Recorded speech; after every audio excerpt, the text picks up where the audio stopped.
नमस्कार, आप सबका स्वागत है आज का वीडियो में। तो चलिए चलते हैं बिना देर किए आज का पहला प्रश्न की ओर। पहला प्रश्न है, निम्नलिखित में से किससे सेनिया यानी नियमित और अस्थायी सेना रखने वाला कहा जाता था? तो option A Bimbisara, option B Ajatashatru, option C Udayan, option D Shishunaga. तो ऑप्शन ए बिंबिसार। और यह प्रश्न एसएससी सीजीएल 2002 का पूछा गया प्रश्न है।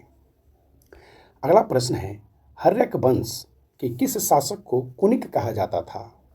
तो option A Udayan, option B Ajatashatru, option C Bimbisara, option D इनमें से कोई नहीं।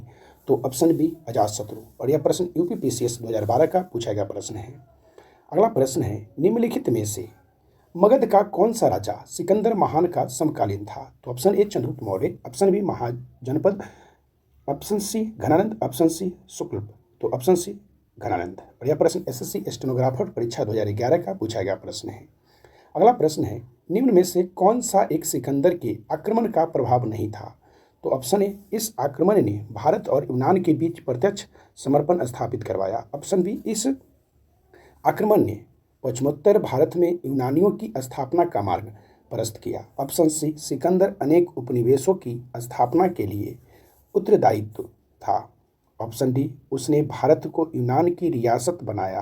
तो ऑप्शन डी, उसने भारत को यूनान की रियासत बनाया। अगला प्रश्न है, किस शासक ने गंगा एवं सोन नदियों के संगम पर पाटलिपुत्र नामक नगर की स्थापना की? तो option A Udayan, option B Ashoka, option C Ghananand, option D Ajatashatru. तो ऑप्शन ए उदयन। और यह प्रश्न एसएससी 2011 का पूछा गया प्रश्न है। अगला प्रश्न है, प्रथम मगध साम्राज्य का उत्कर्ष किस सदी में हुआ था? तो ऑप्शन ए चौथी सदी ईसा पूर्व, ऑप्शन बी छठी सदी ईसा पूर्व, ऑप्शन सी दूसरी सदी ईसा पूर्व, ऑप्शन डी पहली सदी ईसा पूर्व। तो ऑप्शन बी छठी सदी ईसा पूर्व में।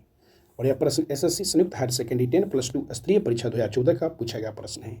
अगला प्रश्न है, निम्नलिखित में से किस राज्य में गणतंत्रात्मक शासन व्यवस्था नहीं थी? तो ऑप्शन ए कुशीनगर के मल्ल, ऑप्शन बी वैशाली के Lichchhavi, option C Magadh, option D Kapilavastu के शाक्य।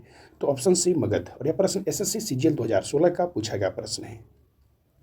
अगला प्रश्न है, निम्नलिखित में से किससे उग्रसेन यानी भयानक सेना का स्वामी, यानी उग्रसेन का अर्थ होता है भयानक सेना का स्वामी, कहा जाता था? तो option A Ghanananda, option B Shishunaga, option C Bimbisara, option D Mahajanapada. तो ऑप्शन डी। और यह प्रश्न बीपीएससी 2013 का पूछा गया प्रश्न है। अगला प्रश्न है, किस मृतभांड यानी पॉटरी भारत में द्वितीय नागरीकरण यानी शहरीकरण के प्रारंभ का प्रतीक माना गया है? तो ऑप्शन ए उत्तरी काले पॉलिशकृत बर्तन, ऑप्शन बी काले और लाल बर्तन, ऑप्शन सी गेरू रंग वाले मृतभांड, ऑप्शन डी चित्रित धूसर मृतभांड। तो ऑप्शन ए उत्तरी काले पॉलिशकृत बर्तन।